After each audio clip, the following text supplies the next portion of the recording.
축덕과 추갈못이 함께 즐기는 방송 축덕숙덕 95번째 이야기 시작합니다. 와우. 예. 안녕하십니까, 주영민입니다. 안녕하세요, 주시은입니다. 안녕하세요, 박진영입니다. 네, 이정찬입니다. 살인적인 강행군을 이어가던 손흥민 선수 아. 결국 쓰러지고 말았습니다. 무리뉴의 무리한 기용이 부른 예고된 악재겠죠. 오늘 축덕숙덕은 이 소식과 함께 파이널 라운드를 시작한 K리그 소식까지 알아보겠습니다. 자, 먼저 저희가 지난주에 축덕 토토를 했습니다. 네. 성적표가 금방 나왔네요. 해서 이제 그 6경기 승무패를 맞추는 거였는데 네. 주시은 1위. 역시 축잘. 진짜. 주문어 부활하는 거 아니에요, 주문어? 제가 잘 맞춰요. 주시은 선수가 네. 주시은 기자가 4경기를 맞췄습니다. 6경기 중에 4경기 네. 맞췄습니다. 하성룡 기자는 네. 한 경기를 맞췄어요. 네. 그렇게 막 분석하고 전망하고. 날카로운 시선을. 성룡 기자 참 실망입니다. 네. 그리고 박진영 작가가 3경기 3경기. 맞췄고. 안타작. 그 제가 2경기.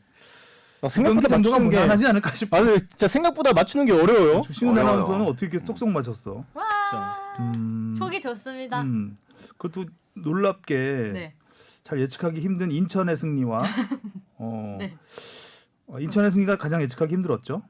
그리고 그렇죠. 이제 울산 대구 무승부도 무승부도 맞췄습니다. 좋습니다. 이렇게 해서 네. 하성룡 기자가 이제 우리한테 음료수를 사야 되는 거죠? 네. 선주문 받으시겠죠, 다음 주에? 네, 뭐 시켜야죠. 아싸. 자, 그럼 댓글부터 가보겠습니다. 여기 그 저희가 남겼던 거에 대댓글을 달아주신 거죠. 네. 그 토토에 네네네. 부사인님이 꼴찌는 원팀 리더십 자비로 구매해서 영수증이랑 책 인증하기. 이게 좋네요. 왜 벌칙이죠? 네, 잠깐만. 왜 벌칙? 주시은 아나운서한테 원팀 리더십 준다 그러면 뭔가 꼴찌가 이런 걸 한다는 거 굉장히 기분이 나쁘네요. 성령 네. 선배예요. 그리고 주님보다 주시은님은 그 부사인님 의견에 더해서 원팀 리더십 독후감 쓰기. 서평이요. 징벌이네 징벌. 어허 참. 아, 되게 좋은 책인데 말이죠. 좋은 책인데. 네. 샤방가이님은 뽕 작가님 힘내요. 축덕숙덕 쭉 해주세요. 안 지난주에 좋은구나. 아, 또 잊었는데. 광탈에 대한 네, 힘 주셨고요. 격려의 글인가요? 네. 홍진우님은 한 청취자가 써올린 작은 공이 콘텐츠가 됐다. 그러게 말입니다. 사실 저희 라떼 코너도 예전에 청취자분이 맞아요. 한번 그렇죠. 만들어 보라고 음. 했었는데 그때는 너무 방대할 것 같아서 네. 섣불리 용기를 내지 못하다가 하다 보니까 그냥 이렇게 여기까지 오게 됐는데요. 네. 토토도 재밌네요. 축덕 토토. 또 다음 댓글은 또 하성룡 기자를 질책하는 글이네요. 주님보다 주시은님이 잘못 말하셨어요. 이적하면서 이강인과 자신이 고립됐다고 인터뷰에서 화제가 된 건 페란 토레스고 왕따를 주도한 것으로 의심을 받는 선수가 지금은 팀을 떠난 당시 주장 다니 파레오입니다. 하성룡 기자님 1사과 추가한 거 축하드립니다. 거의 정립하시고 계신 것 같아요. 이 운명을 자기는 다 알고 있습니다 지금. 저하고 얘기를 많이 했기 때문에 오늘 제 얘기 많이 하시겠네요 그러더라고요. 오늘 인트로에 없으신 분이 이야기를 제일 많이 하게 되네요. 재밌네요 아주. 네, 그 다음이요? 엄브렐라님이 주바페 톤이 축덕숙덕에서만 바뀌는 게 아닌 것 같아요. 저 오클릭 안 하는데? 한참 전에 했죠. 한참. 네, 전에, 한참 진짜. 전에 했는데 우연히 오클릭에서 멘트하는 걸 보았는데 여기도 시네타운 톤이 느껴지는 듯.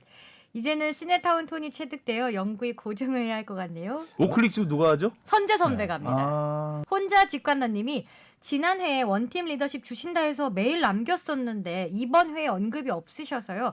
기다리겠습니다. 축덕 소리 질러. 네, 보내드리겠습니다. 네. 이야. 오. 아직 안 보냈나요? 예, 주소 지금 확인했어요. 예, 네. 열심히 보내드리겠습니다. 예. 네. 오. 박지환님이 뽕 작가님 안 가셔서 다행이에요. 주장부님도 다행이라고요? 팬이지만 다른 분들도 다행일까요? 네. 다 팬이에요. 축덕숙덕 오래오래 해주세요. 다행이래요. 네. 정말 뭐 이런 분들도 다행이다. 있어야죠. 자 비알리님 제1의 축덕 토토 축자랄 주바페 기적의 적중률 하성룡 기자님. 기적의 적중률 참. 성룡 기자 하펠레로 이제 이 정도입니까? 하페렐레 하펠레. 성룡 선배가 어떤 경기 마치신 거죠? 한 경기 맞춘 한 경기 게 마치는데 전북의 승리네요. 제일 되게 쉬운 거 당연한- 당연한 걸 맞추셨네요. 아니, 이거 틀리면 그리고 하성룡 질문 기자는 받지 그리고 말아야죠. 전북에 대한 애정이 굉장히 있어요. 팔이 안으로 굽어. 그럼 개인적인 음. 보니까 별 정말 무심하기도 하네. 무승부가 4개예요, 4개. 공평하게 아니, 지금 네, 뭐- 무승부 4개에 조금 당연해 보일 수 있는 것. 울산승과 울산승, 전북승 전북승. 이렇게 썼는데. 안전주의시네요. 아, 다음 무승부야. 저 너무 뿌듯하네요. 네. 축하드립니다. 날카로움도 없고. 자, 그러면 이쯤에서 차 한잔하고 가겠습니다. 축덕다방에 주문하신 라떼 나왔습니다. 자, 히딩크 감독. 자, 히딩크 감독의 그 1년 6개월은 저희가 한 2시간을 네. 떠들어도 그럼요. 거의 특집 모자랄 후보- 정도로 깁니다. 근데 좀 압축을 해서 전해드려야 될 텐데 일단 주문부터 들어보겠습니다. 네, 원팀 리더십 책 보유자님이 오대영 감독이란 조롱으로 시작해서 국민 영웅이라는 해피엔딩으로 끝마친 한국 축구의 레전드 히딩크 감독. 그의 1년 반 한국 축구 감독 기간에 대한 라떼 들어보고 싶습니다. 히딩크 감독의 영입 이전 상황부터 좀 말씀을 드려야 될 것 같아요. 1998년 프랑스 월드컵 이후 이제 한국과 일본이 본격적으로 2002년 월드컵 준비를 시작을 합니다. 모두 감독을 바꾸죠. 일본은 네덜란드의 필립 트루시에 감독을 영입을 합니다. 그리고 우리나라는 허정무 감독을 영입을 하죠. 가는 길이 좀 달랐습니다. 초반에 엇갈렸습니다. 일본은 탈아시아를 외치면서 너무 잘 나갔죠. 99년 나이지리아 세계 청소년 선수권 U20 월드컵이죠. 여기서 준우승을 합니다. 잘 나가. 네, 그리고 와. 2000년 시드니 올림픽 8강에 올랐고요. 아시안컵에서 2000년 아시안컵에서 우승을 차지합니다. 반면에 우리나라는 지휘봉을 잡자마자 방콕 아시안 게임에서 태국 쇼크를 당하죠. 8강에서. 그 다음에 시드니 올림픽 물론 2승을 하긴 했지만 조별리그 탈락. 그리고 아시안컵 4강. 기대에 못 미치는 성적을 계속 내기 시작하죠. 불안합니다. 불안하죠. 이러다가 일본은 16강 가는데 우리가 못 가면 이거는 용납할 수 없잖아요. 가장 최악의 시나리오죠. 네. 난리 그 나죠. 축구협회에서 세계적인 명장을 모시자 음. 하면서 이제 그 이용수 위원장을 중심으로 한 기술위원회에서 영입 순위를 정합니다. 1순위 1순위. 에메자케. 에메자케. 프랑스 월드컵에서 월드컵 프랑스를 우승으로 이끌었던 감독이죠. 세계적인 명장이죠. 2순위가 거스 히딩크 감독. 3순위가 조 봄프레레. 이렇게 순위를 정하고 일단 1, 2순위 이웃 동네에 사는 에메자케와 히딩크를 만나러 가사면 국제부장, 당시 국제부장이 유럽으로 날아갑니다. 에메자케는 단칼에 거절을 합니다. 나의 감독 커리어는 프랑스 월드컵 우승으로 끝났다. 더 이상 감독을 맡지 않겠다고 했고요. 거스 히딩크 감독은 애매한 태도를 취합니다. 처음에 갔을 때 가사면 그 국제부장의 얘기에 따르면 처음에 갔을 때 조언을 했다 그래요. 한국 축구에 대해서. 한국 축구는 아마 월드컵에서 잘하려면 장기적인 합숙이 필요하다. 돈과 시간이 시간. 필요한 팀이다. 음. 그래서 돈이라는 건 이제 자기한테 돈을 많이 달라는 게 아니라 선수 많은 투자를 해야 투자다. 된다는 거죠. 많은 투자를 하라는 얘기는 결국 좋은 팀하고 해외에서 평가전을 많이 치르라는 얘기였습니다. 이런 조언을 합니다. 그래서 가사면 국장이 생각이 좀 있나? 이 생각을 할 거 아니에요. 네. 그래서 바로 며칠 뒤에 우리는 언제든지 장기 합숙을 할 준비가 돼 있다. 그 얘기를 하죠. 벌써 세팅이 됐어. 네, 세팅이 됐다. 마치겠다. 그러면 내가 선수들한테 아무 이유 없이 나무에 올라가라 그러면 선수들이 굉장히 올라갈까? 유명한 대화죠. 이런 얘기를 합니다. 그랬더니 우리 선수들은 올라갑니다. 그러니까 히딩크 감독이 요구도 아니고 이런 운을 띄우면 모든 걸 다 받아주는 거죠. 되게 절실했나 보네. 전폭적인 지지를 해드리겠습니다. 결국 히딩크 감독이 오케이를 합니다. 그 두 번째 만났을 때 히딩크 감독이 한 말은 오밖에 없었대요. 그러니까 우리의 대답이 너무 놀라워서 이것까지 된다고? 이거 그래? 근데 오. 그래서 약간씩구나, 계속. 약간씩 그 소리를 이거. 높였는데 계속 네, 계속, 오케이가 되는 네. 거죠. 사실 히딩크 감독도 그때 입지가 그렇게 탄탄하진 않았어요. 98년 프랑스 월드컵 때 네덜란드 4강 진출을 이끈 뒤에 레알 마드리드 감독을 맡는데 뭐 안 1년도 좋았죠. 못 돼서 경질을 됐죠. 그다음에 이제 레알 베티스에서도 1년도 못 돼서 경질이 됩니다. 그리고 쉬고 있는 타이밍이었어요. 백수였죠 그때. 백수였죠. 그래서 사실 감독으로서는 좀 암흑기에 있었던 상황이었습니다. 근데 이제 한국이 와서 딱 하니까 튕기는 거죠 계속. 그래서 오케이를 하고 2001년 1월 1일 정식 감독으로 취임을 합니다. 그때부터 밀당이 장난 아니셨네요. 아유, 히딩크 감독 그 취임 기자회견에서 했던 말이 아직도 기억이 나는데 한국 축구의 약점은 기술이 아니라 체력이다. 체력이다. 예. 이것도 유명한 이거는 말이죠. 굉장히 지금 그때까지와의 그 상식을 완전 뒤집는 얘기였죠. 그렇죠. 선수들도 깜짝 놀란 거죠. 아니 우리는 선진 축구에 비해서 기술이 부족하다고 생각하는데 어. 체력이 부족하다고? 투지하면 한국인데 음. 근데 투지와 체력은 다른 다르죠. 거죠. 근데 정말 정확히 꿰뚫어 본 겁니다. 자, 히딩크 감독은 이렇게 한국 축구의 틀을 깨나가기 시작합니다. 일단 선진 시스템을 많이 도입을 했죠. 미디어 담당관 돕고 뭐 선수 인터뷰를 제안하고 뭐 체력 전담 트레이너, 그다음 비디오 분석관, 그리고 비공개 훈련이라는 것도 그때 처음을 했었고요. 그전에 다 없었던 그 전에는 기자들이 원하면 선수 5명도 인터뷰를 할 수 있었습니다. 시간만 되면. 이 지금은 미사리에서 훈련할 때 네. 예전 선배들한테 얘기 들어보면 훈련 중에 선수를 뺐대요. 인터뷰하려고. 네, 그러니까 히딩크 전에. 네. 근데 히딩크 감독은 훈련 끝나고 인터뷰를 하는 경우가 많았고 훈련 전에도 뭐 가끔 하긴 했지만 그리고 감독이 지정하는 선수를 해야 그렇죠. 됩니다. 그렇게 그게 그때부터 바뀐 거죠. 그래서 모든 선수들이 인터뷰를 한 번씩 하게 돼요. 히딩크 감독도 한국 와서 좀 놀랐겠네요. 그 정도로 뭐가 많이 갖춰져 놀랐대요. 있던 게 없었으니까 없어서? 어떻게 보면은. 놀란 거 많죠. 많죠. 네. 이것도 없어, 너네? 네. 이것도 없어. 네. 그래서 히딩크 감독이 굉장히 많은 체계를 틀을 만들게 되죠. 하지만 히딩크 감독은 전폭적인 지원을 받으면서도 사실 초반은 불안했죠. 네. 히딩크가 원하면 K리그에서는 전폭적으로 지원을 해줬습니다. 선수들 다 데려갈 수 있게 해줬고 언제든지 전지훈련을 갈 수 있게 해줬고 히딩크 감독이 1년 6개월 동안 무려 39번의 평가전을 합니다. 진짜 많이 했다. 1년에 보통 8개월. A매치 때 하면 10경기 정도 되죠. 10경기 정도. 네. 근데 1년 6개월 동안 39번의 평가전을 했어요. 한 달에 2번씩 한 거네요, 거의. 그렇죠. 뭐. 평균 2주에 한 경기 네. 정도 한 한 겁니다. 달 두 번 더 한 거지. 네, 그러니까요. 히딩크 감독은 한 1년 가까이를 계속 테스트를 합니다. 멤버들 계속 바꿔가면서. 근데 우리 언론들이 가만 안 놔두잖아요. 그렇죠. 이러면. 그렇죠. 우리는 뭐야? 결과가 나와야 되니까. 결과가 근데 뭐야? 결과가 안 좋으니까 계속해서 이제 언론의 비판적인 시각 그리고 기존의 이제 한국 축구의 그 스타 플레이어? 구태라 그래야 되나요? 벗지 못하셨던 분들한테 그 질타. 싫다. 저렇게 하면 안 된다. 된다. 일찍 순수, 빨리 순수. 일찍 빨리 베스트 멤버 꾸려가지고 조직력 갖추고 해야지. 지금 아직도 월드컵 1년도 안 남았는데 막 이런 얘기들이 막 나오기 시작하죠. 그리고 히딩크 감독은 언론한테 가혹했습니다. 인터뷰 잘 안 해줬어요? 인터뷰 잘해줬어요. 말도 다 잘해주는데 어떻게 보면 명장들의 특징이기도 색깔이기도 하잖아요.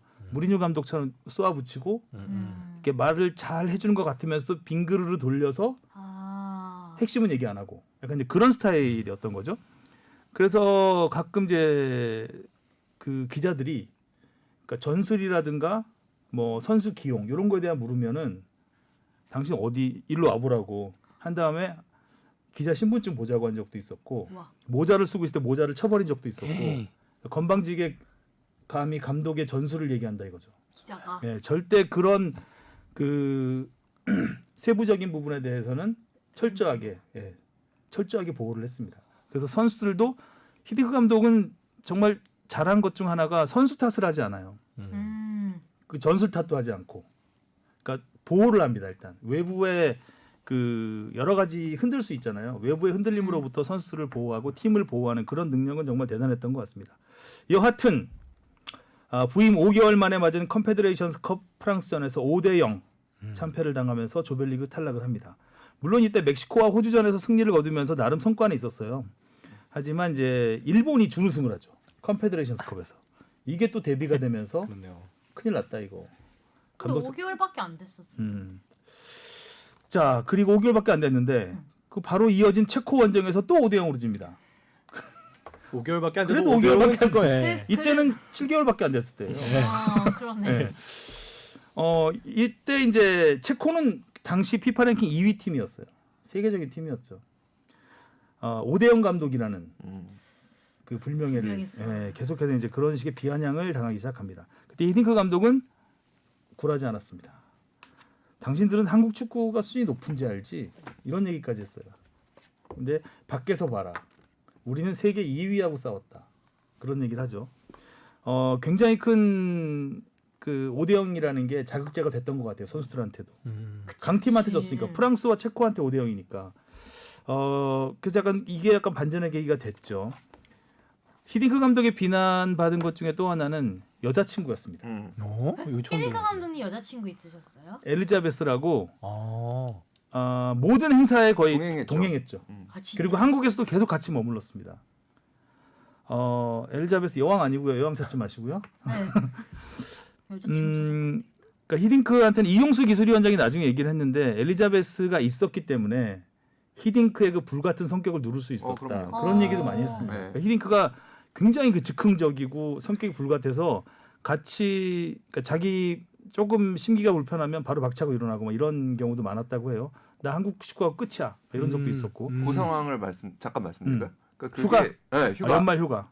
그러니까 그 이제 유럽 사람들은 연말 연시를 가족과 보내는 거를 당연하게 생각합니다. 크리스마스 시즌 그때. 네, 그때는 무조건 가족과 보내는 거예요. 그래서 지금도 많은 이제 외국인들이 프리미어리그에 오면은 영국 축구를 이상하다고 얘기하는 이유가 니네는 왜 연말 연시에 축구를 하고 있냐라고 하는 겁니다. 근데 그 당시에 히딩크 감독은 휴가를 다 쓴 상황이었고 당연히 그럼에도 불구하고 연말 연시는 그 가족과 함께 보낼 수 있다라고 생각을 했던 모양이에요.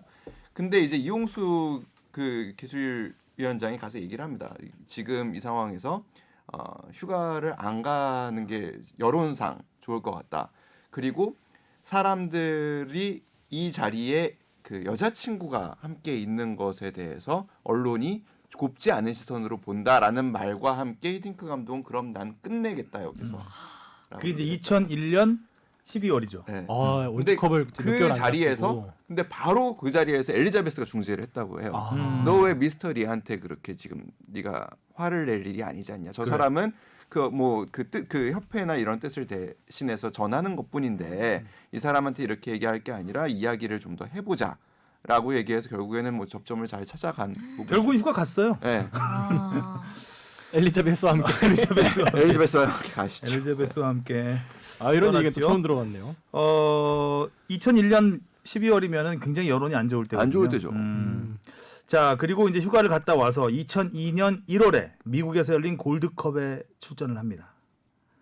여기서 4강이 오르긴 했는데 4강에서 코스타리카에게 3대1 패배. 3, 4위전에서 약체로 꼽히는 캐나다에게 2대1 패배를 당하면서 비난은 더욱 거세집니다. 여기에 대회 기간 중에 강도 높은 체력 훈련을 했다는 게 알려지면서 더 지금 무슨 체력 훈련이야 대회 중에 그렇죠. 이런 얘기를 하는 거죠. 그런데 히딩크 감독은 우리 목표는 월드컵이다. 골드컵이 아니다. 컵 색깔 좀 봐라. 이렇게 얘기를 한 거죠.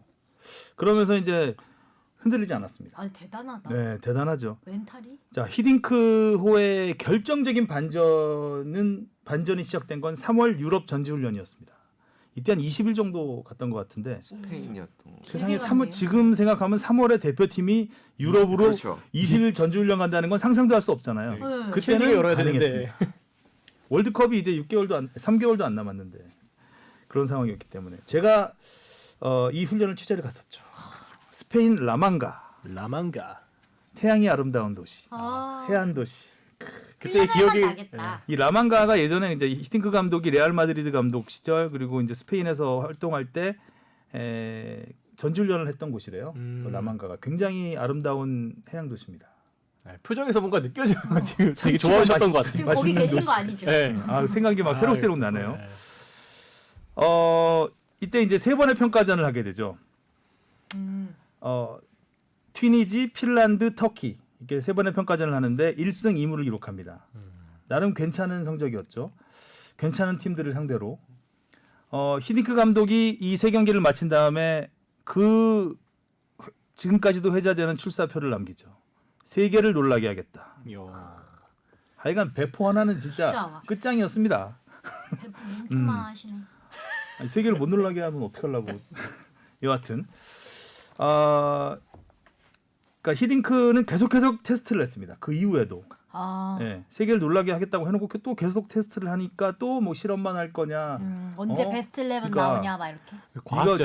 네가 뭐 과학자냐 실험만 하냐 막 이런 얘기들도 많이 나오고 이제 비판적인 시각은 여전했죠.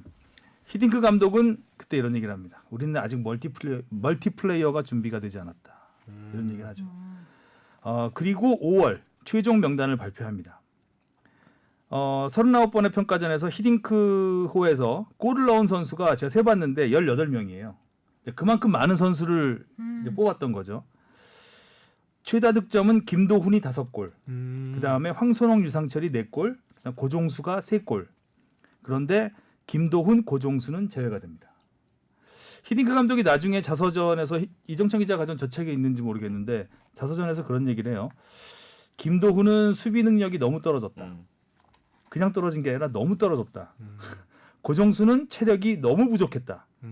그냥 부족한 게 아니라 너무 부족했다. 그러니까 자기 눈에 들지 않았다는 거죠. 그래서 제외했다는 겁니다. 그런데 히딩크가 최고의 모험수를 던진 선수가 하나 있습니다. 이영표입니다.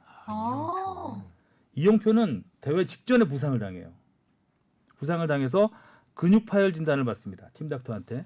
그래서 월드컵에서 뛰기 힘들다는, 뛰기 힘들다는 보도도 많이 나왔고, 뛰기 힘들 거라는 이제 악재다, 막 큰일 났다, 막 이러고 있는 상황이었는데 히딩크는 네덜란드에서 유명한 물리치료사를 부릅니다. 그리고 이영표를 정밀 검사하게 하죠. 그리고 3차전쯤엔 뛸 수 있을 거라는 예상 진단을 받습니다. 히딩크는 망설임 없이 뽑아요. 1, 2차전을 못 뛰는데도 불구하고. 와, 되게 이영표 선수에 대한 믿음이 확실했나 봐요. 이영표에 대한 믿음도 확실했고 우리는 16강은 무조건 간다는 믿음도 확실했던 거죠. 그러니까 1, 2차전을 못 뛰는데도 뽑는 거예요. 대단한 거죠, 이게. 여기서 히딩크의 그 정말 매직이라고 해야 되겠죠. 히딩크가 축구를 보는 눈, 약간 앞을 내다보는 눈이 있었다고 볼 수 있는 거고, 결국 이영표는 3차전부터 출전을 하죠. 그래서 박지성의 원더골, 그리고 16강전 안정환의 골든골을 돕게 돕죠. 되죠. 야, 소름. 그러니까 소름 나 지금 소름 네. 돋았어.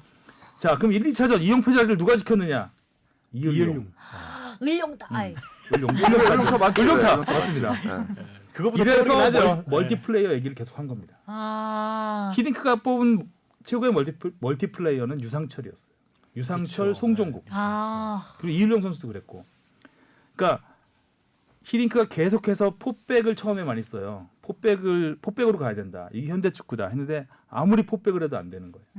3백으로 나중에 바꿔서 결국 월드컵은 전부 3-4-3으로 갔지만 만일에 대비해서 최종 수비까지 같이 할 수 있는 미드필더가 있어야 된다. 그게 바로 송종국과 유상철이었어요. 그리고 16강전 연장전에 황선홍과 공격수 2명을 빼고 아니죠. 수비수 2명을 빼고 네. 김태형, 홍명보를 빼고 황선홍, 차두리를 넣습니다. 그러니까 3백에서 2를 뺀 거예요. 그걸 누가 막았냐? 유상철이 내려. 송종국, 유상철이 막은 거예요. 와. 그래서 멀티플레이어가 여기서 빛나는 거고. 그러니까 이런 식으로 해서 이제 최종 명단을 꾸린 다음에 히딩크호는 승승장구했죠. 스코틀랜드전부터 시작을 해가지고 스코틀랜드전 잉글랜드전이죠. 스코틀랜드전 4대1 승리, 잉글랜드전 1대1 무승부. 그다음에 프랑스 3대2. 프랑스도 전반전에 2대1로 앞서면서 아주 좋은 경기 했었죠. 이러면서 이제 딱 월드컵이 막을 올립니다. 히딩크 감독은 고민을 해요. 가장 큰 고민은 뭐였냐면 폼은 안정환이 제일 좋아요. 근데 황선홍도 괜찮아요.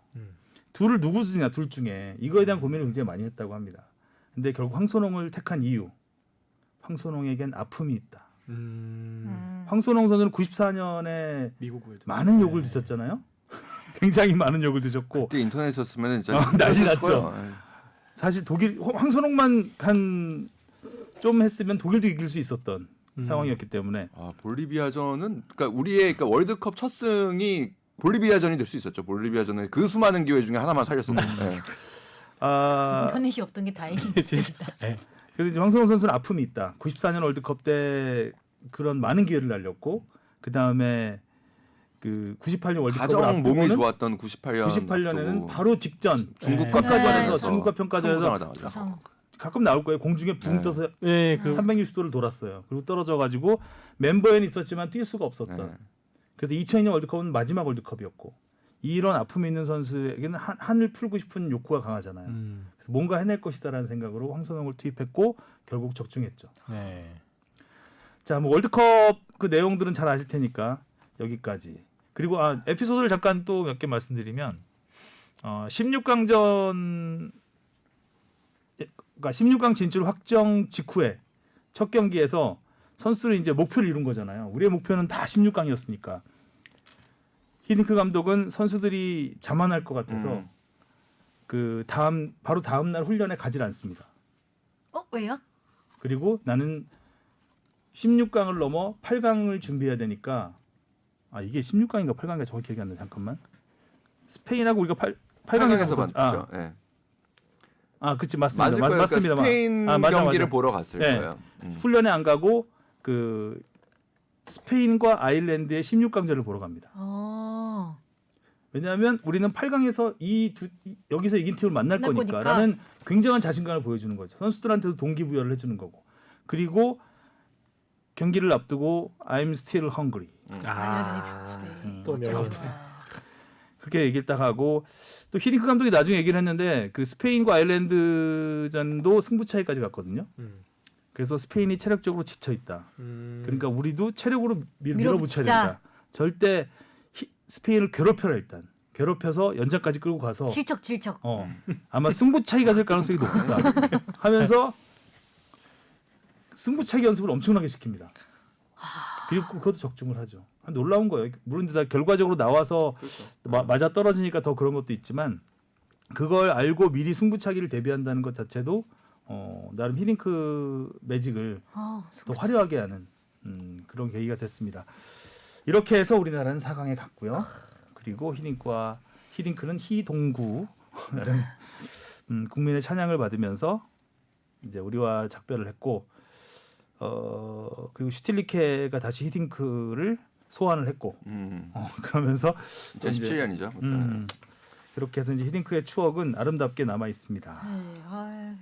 진짜. 재밌는 일화가 하나 있어요. 그 히딩크 감독하고 우리가 이제 처음 인연을 맺게 된 게 98년 네덜란드 전이잖아요. 98년 프랑스 월드컵에 경기 전날에 굉장한 일이 하나 벌어집니다. 뭐냐면 그 피파는 이제 훈련장과 훈련장을 쓰는 시간을 명확하게 지켜놓거든요.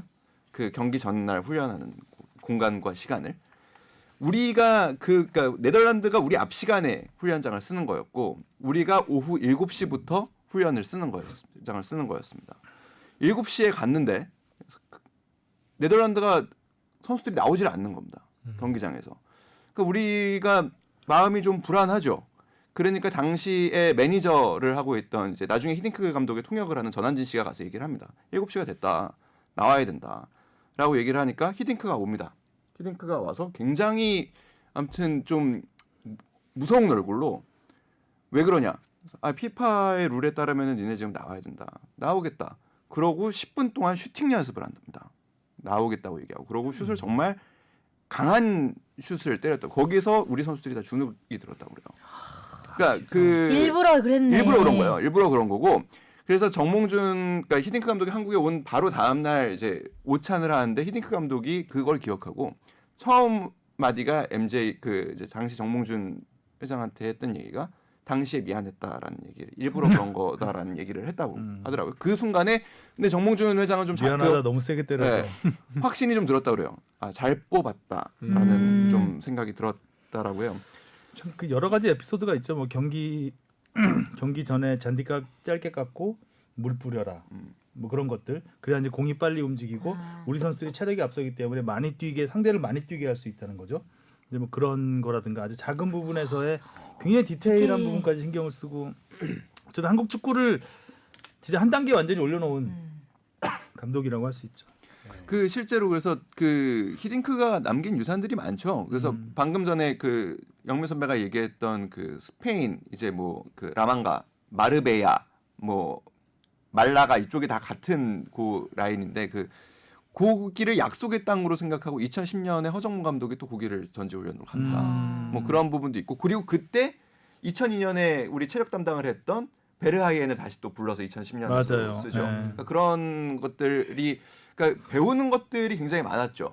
그리고 또 재밌는 게 2010년 월드컵이 끝난 다음에 허정무 감독이 물러나잖아요.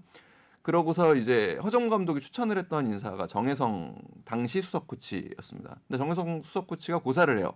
근데 그때 저하고 좀 가까운 편이어가지고 제가 몇 번 얘기를 들었었는데 히딩크 감독을 옆에서 모셔보니 그 축구 대표팀 감독이라는 자리가 전술 짜고 뭐 선수 선발하고 기용하고 그런 게 다가 아니더라. 나는 아직 그 지금 수준이 아닌 것 같다라고 해서 고사를 합니다. 그러니까 이런 것들을 봤겠죠. 그러니까 상대와의 기싸움은 그렇죠. 어떻게 하는 거고 경기 전에 인터뷰는 어떻게 하는 거고 이런 것들을 이렇게 쭉 보시면서 아 이게 경기장 따라하기 쉽지 않아요. 봐도 이거는 그럴 거예요. 근데 타고나야 되는 타고나는 부분인 부분은 것 많을 사업가 것 같아요. 또 얘기 들어보면 어디 자라온 사장 문화도 너무 회장 다르고 같고. 하기 때문에 그렇죠. 우리나라에서 성장해서 그런 배포를 가지고 그 정도로 그러니까 자기만의 축구를 밀고 갈 수 있는 감독이 나올 수 있을까라는 생각 좀 들기도 하고요. 선수들 장악력도 엄청나죠. 엄청나죠. 사실 그 선수들은 그러니까 뭐 당시에 이제 특히 뭐 그 베테랑 선수들이 좀 특히 더 좀 그랬는데 그 시간이 그렇게 좋은 기억만으로는 남아있지 않다고 그래요. 너무나 그러니까 극한의 그러니까 나의 잠재력을 극한으로 뽑아내기 위해서 경쟁을 너무나 치열하게 했고 그리고 자국에서 열리는 고참들은 별로 안 좋았을 수 있겠죠. 자국에서 열리는 월드컵이라는 거에 대한 반말하게 부담감이- 했으니까. 예. 그렇죠, 그렇죠. 아 서로 반말. 반말하게 하니까 명보야 이천수가 먹자. 바로 명보고 그랬잖아요. 영구야 밥 먹자 그게 나왔죠. 그래서 야자 타임이야. 예. 그 1년 반 동안 또 그 가끔 얘기하는데 그 지난 방송에서도 우리가 얘기했지만 월드컵 전에 계속 그 골키퍼를 번갈아 썼잖아요. 이제 폴란드전을 앞두고 그 당시에 이제 처음으로 우리가 이제 그 팀 미팅을 PPT를 합니다. 압신고 TV 그 당시 비디오 분석관이 이렇게 해서 비디오 미팅을 합니다. 그러면 이제 엔터를 치면 파워포인트에서 선수가 한 명씩 뚝뚝뚝뚝 이렇게 나오는 베스트 11이 나오는 그런 미팅을 하는데 골키퍼부터 명단을 발표를 했습니다. 내일 나갈 선수들이다. 처음에 딱 이훈재가 나가는 순간에 홍명보 감독이 바로 옆에 김병지 그 선수가 있었대요. 네. 너무 실망하는 게 보여서 그냥 손을 꼭 잡아줬다고 아. 그런 얘기를 했던 기억이 있어요. 그러니까 주먹을 주었나 보죠. 참으라고. 네. 아무튼 뭐 그런 일화들을 보면 홍명보 감독도 사실 처음에 그 넣었다 뺐다 하고 그랬거든요. 그 안 쓰는 홍명보는 그 얘기 네. 있어요. 히딩크 감독이 그러니까 홍명보 감독이 이렇게 다정다감한 스타일은 아니잖아요. 좀 엄한 선배 네. 스타일인데 처음에 와서 애들을 좀 모아놓고 얘기를 하고 막 이런 걸 보니까 선배질을 좋게 안 하려는 보였죠. 거에 대한 마음이 안 든 거예요. 다음 바로 뺐어요. 했어요. 안 그러- 뽑았어요. 아예. 그러고서- 아, 대표로. 그렇게 하는 걸 보고. 네. 그러니까 근데 한국 축구에서 홍명보라는 존재가 너무 크잖아요. 그러니까 막 기자들이 막 묻잖아요. 송종국 있다. 중앙 수비수 송종국 쓸 수 있다. 이렇게 얘기를 하고 선후배고. 실제로 사실 홍명보 감독 때문에 결국에 포백으로 못 간 부분도 있어요. 맞아요. 어. 그래서 홍명보를 그러니까 포백으로 가려면 홍명보를 빼야 된다고 생각을 했어요. 히딩크 감독은. 그랬는데 결국 이제 포백을 포기하면서 홍명보는 붙박이가 된 거죠. 뭐 여튼 그런 과정들이 있고 다음 이제 뭐 질문들하고 또 좀 이어지는 부분이 있어서 뭐 자연스럽게 넘어가면 되지 않을까. 자, 싶네요. 그럼 네. 질문 가겠습니다. 무엇이든 물어보세요. 원팀 리더십 책 보유자님이 질문도 주셨는데요. 이번에는 그에 대한 스피노프로 축구협회 기술위원장이란 직책에 대해 질문 드려봅니다. 네, 첫 번째 질문으로 2002년 월드컵을 1년 반 앞두고 히딩크 감독이 선임됐잖아요. 그때 이용수 기술위원장 체제, 정몽준 회장의 오른팔이라고 할 수 있는 현대에서 축구협회로 파견 나온 현대맨 가삼현 국제부장 체제였는데요. 축구팬들은 아무래도 슈틸리케 감독 선임 과정에 주도적인 역할을 한 이용수 기술위원장에 대한 반감 때문인진 몰라도 이용수는 히딩크 감독이 감독을 수행할 당시 방패 역할을 해줬을 뿐 가삼현 국제부장이 계약 및 협상에 주도적으로 참여했을 뿐이므로 실질적으로 히딩크를 데려온 건 이용수가 아니라 가삼현이다라는 축구팬들의 의견을 많이 보았습니다. 이 의견은 아무래도 이용수 씨에 대한 반감으로 생긴 주장이라고 봐야 하나요? 아무래도 실질적으로는 히딩크라는 감독을 상위 순번에 올리고 감독 수행 기간 중 방패 역할을 한 것은 이용수, 히딩크 감독과의 계약을 실질적으로 주도한 건 당시 가삼현 국제부장이라고 보는 게 합리적으로 맞는 거겠죠? 라고. 네, 맞습니다. 아, 네, 이거는 뭐 그 이용수 기술위원장이었고요. 가사면 국제부장이었기 때문에 직책상으로는 당연히 이용수 위원장이 지시를 하고 가사면 부장이 현장에 가서 그 협상을 하는 그 시스템이었기 때문에 아까도 말씀드렸듯이 네, 그 네. 과정 그러니까 결국에 이용수 기술위원이 어떻게 그러니까 들어왔는지도 좀 사실 되게 재밌는 부분인데 이용수 당시에 이제 그 교수였죠. 이용수 교수, 이용수 해설위원이시기도 했고 대표적인 축구협회 야당이었어요. 그러니까 축구협회가 현대 중심으로 좀 독선적으로 운영이 되는 거에 대한 비판을 굉장히 강하게 하시던 분입니다. 그래서 사실 이분이 기술위원장이 됐을 때 굉장히 스스로 놀라셨다고 해요. 축구협회에서 이런 이야기가 왔을 때 제일 먼저 한 게 결국엔 아무튼 그 허정무 감독을 어떻게 보면 끌어내리는 역할을 해서 나중에 뭐 그런 회고도 하죠. 그러니까 내 평생에 가장 미안했던 순간이라고 이렇게 얘기를 합니다. 그래서 그 이야기대로 미안했지만 잘했던 순간. 뭐 결과적으로는 그렇죠. 그래서 그 아까 영민 선배가 얘기한 대로 1순위 에미자케, 그다음에 거스 히딩크, 3순위 본프레레를 이런 리스트업을 만든 게 이제 기술위원장을 필두로 한 기술위원회고요.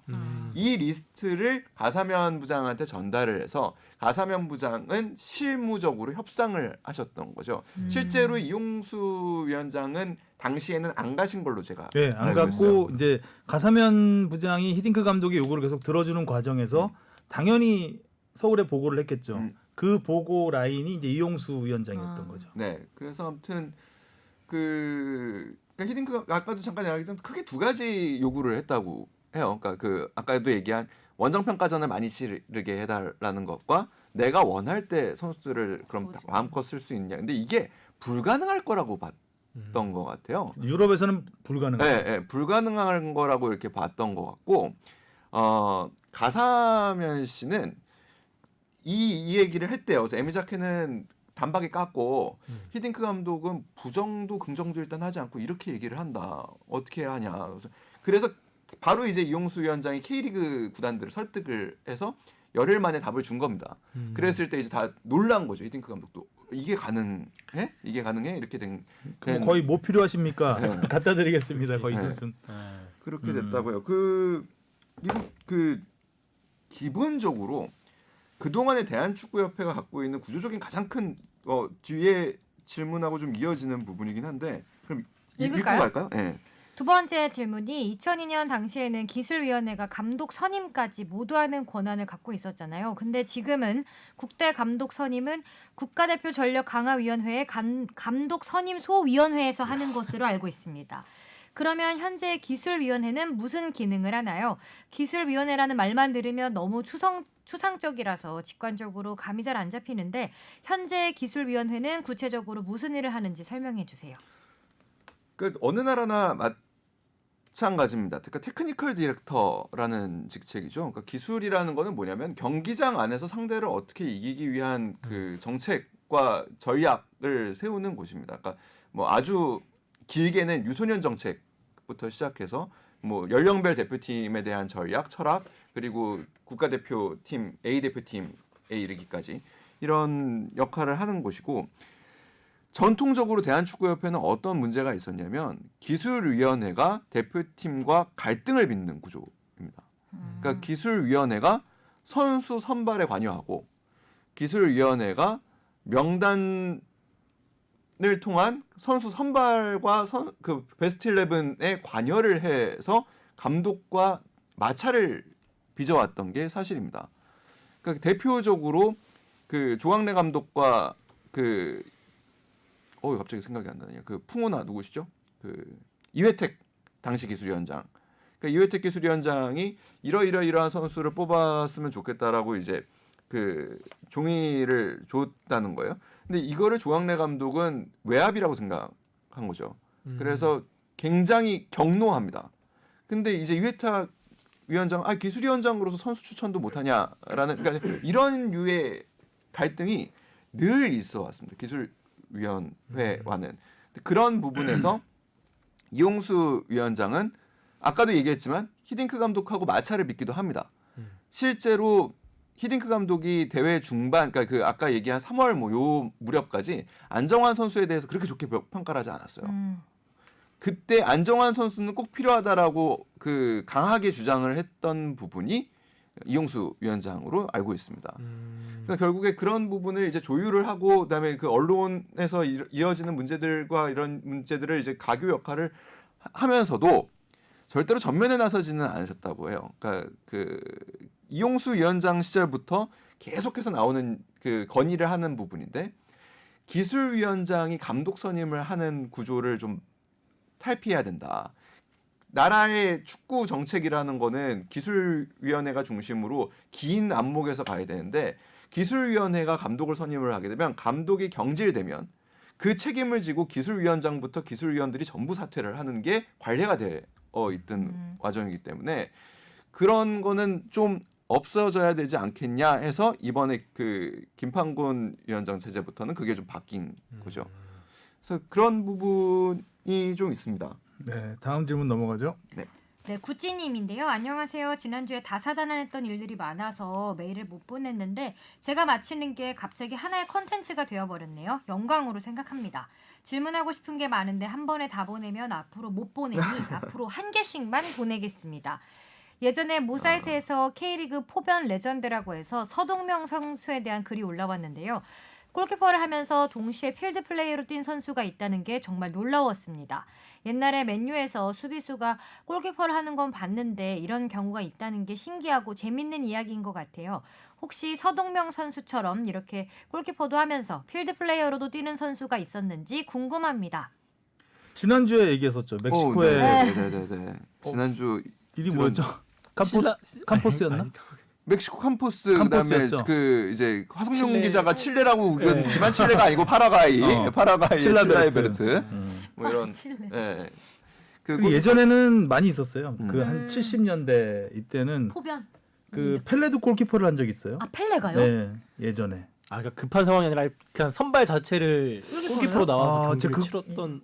정확하게는 기억이 안 나는데 그 세상에서 제일 발재간이 좋았던 골키퍼는 아, 펠레라는 걸 어디서 봐가지고. 그러니까 그 기본적으로 골키퍼라는 포지션이 특수 포지션이긴 한데 그 과거 이렇게 전 축구 초기 축구부터 이렇게 쭉 보면은 그 결국에는 골키퍼를 전문 교육한 거는 현대 축구에 와서거든요. 그러니까 그 전에는 그리고 보통 우리의 많은 어린 유소년 선수들도 최근에서야 골키퍼로 이제 커리어를 어렸을 때부터 쌓아가기 시작하지. 처음에는 사실 그 필드 플레이어를 하는 경우도 많습니다. 골 넣고 필드 싶죠. 플레이어를 하다가 잘 못하면 골키퍼를 하는 경우도 있어요. 뭐 그런 경우도 네. 많았죠. 근데 키가 크다. 그러면 좀 더 확률이 높아지는. 근데 여튼간에 요런 그 서동명 선수 같은 경우가 어떤 상황이었냐면 2001년 아디다스컵이었다고 해요. 그러니까 부천 SK하고 전북의 경기였는데 이제 연장 후반 상황에서 이제 필드 플레이어와 교체 투입해서 그래서 들어가서 필드 플레이어로 뛴 네. 경우입니다. 그러니까 일반적인 상황이라고 보기는 좀 그렇죠. 어렵죠. 특수한 상황이죠. 특수한 네. 상황. 이런 경우가 한 번 더 있긴 있었습니다. 그래서 2009년 11월에 그 김용대 선수가 그 김정우 선수하고 교체돼서 들어가게 되면서 그러니까 필드 플레이어가 골키퍼하고 바뀐 거잖아요. 그것도 네. 이때도 연장전이었는데 정성룡 선수가 그래서 그 골키퍼로 뛰고 있던 정성룡 선수가 필드 플레이어로 뛰게 되는 어머. 일이 벌어졌습니다. 승부차기를 이제 야구에서는 그런 일이 기다리고. 종종 있잖아요. 네, 네, 뭐 그런 일이 종종 있죠. 그래서 뭐 신기하다. 모든 포지션을 다 볼 수도 있고 뭐 이런 경우도 있고 류현진 선수도 대타로 나간 적도 있고 그럴 수 있죠. 김광현 예전에- 선수도 예전에 그 네. 김성근 감독 시절에 대타로 나가고 뭐 그랬던 거. 예전에 80년대에는 투수 타자 경험이 뭐 그렇죠. 흔했기 때문에 김성환 선수 같은 경우에는 10승과 홈런 타점왕을 했죠. 와. 투수로 10승 야. 타점왕을 했던 경우도 있고. 투타 겸업이네. 이도류. 그래서 뭐 그 지난주에도 잠깐 나왔지만 그 골키퍼 중에 득점을 한 사례는 김병지 선수가 제일 많고요. 3골. 필드골 하나에 PK로 2골을 넣고 그다음에 서동명, 이용발, 권정혁 선수가 1골씩을 지금 기록. 이용발 선수는 아마 골킥이 들어갔을 걸요? 예, 그 권정혁 골킥이요? 선수도 예, 골킥. 그죠. 예. 예, 골킥. 권정혁 선수에서 아마 최장거리 골 기록을 갖고 있나고 봅니다. 그렇습니다. 자, 질문은 여기까지. 이걸 해야 되겠군요. 토토. 구찌님 항상 하시는 거. 네. 9월에 마지막 도전 하셨는데 2개 맞히셨네요. 네, 수원 서울승에서 수원승, 음. 성남 인천 경기에서 인천승 2개 맞히셨네요. 아직 그러니까 갈 길이 평타에- 근데 멀습니다. 어려운 거 2개 맞히셨는데 쉬운 거를 다 틀리셨네.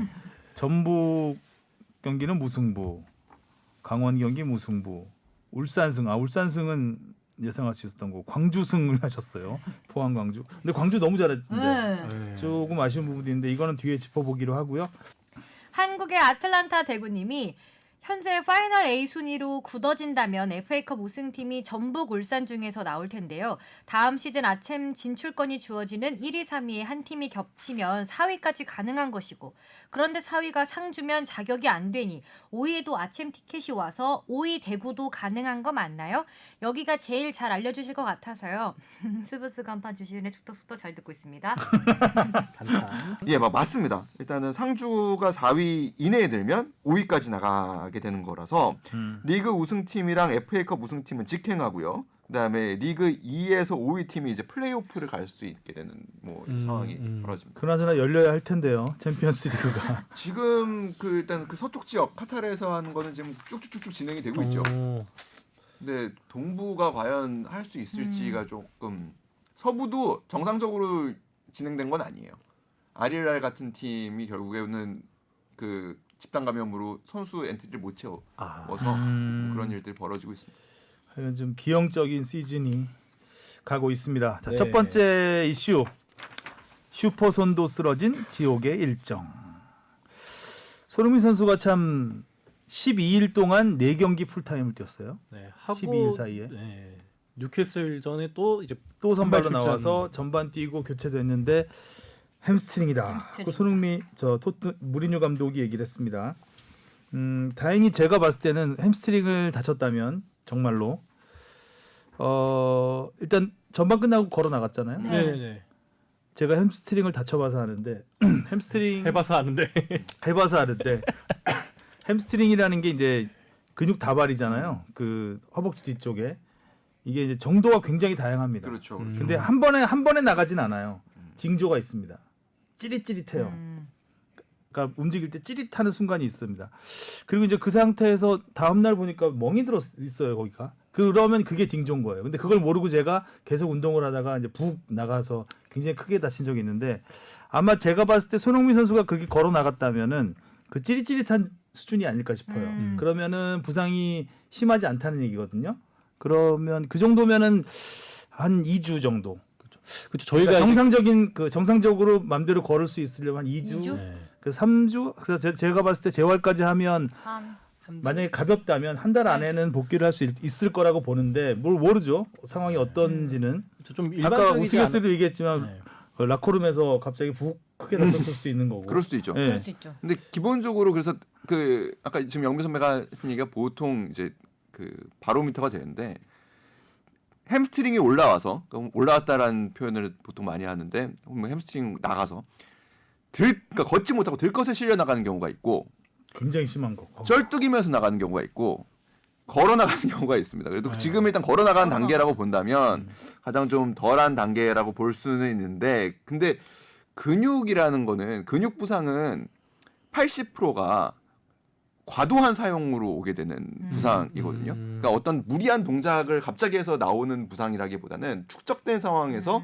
그 이 무리한 운동을 계속 해왔기 때문에 부상이 오는 경우예요. 햄스트링은 네. 특히 그렇다고 보면은 서두른다고 좋을 거는 절대 아닌 거죠. 그렇죠.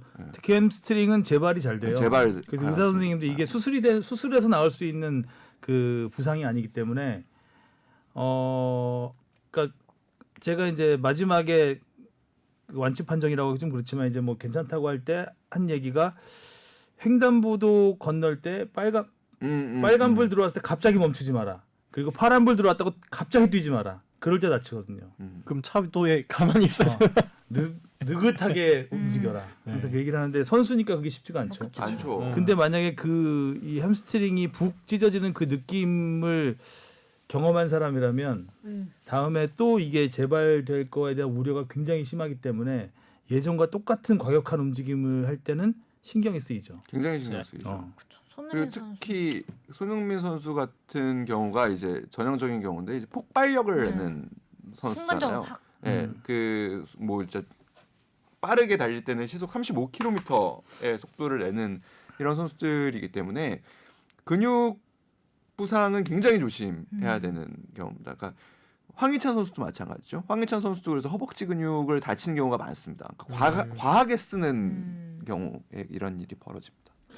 그렇게 이제 계속 그런 특히 햄스트링 같은 경우는 그 아까 말했지만 근육이 지쳐 있다는 게 결국 근육의 탄력이 떨어진다는 거거든요.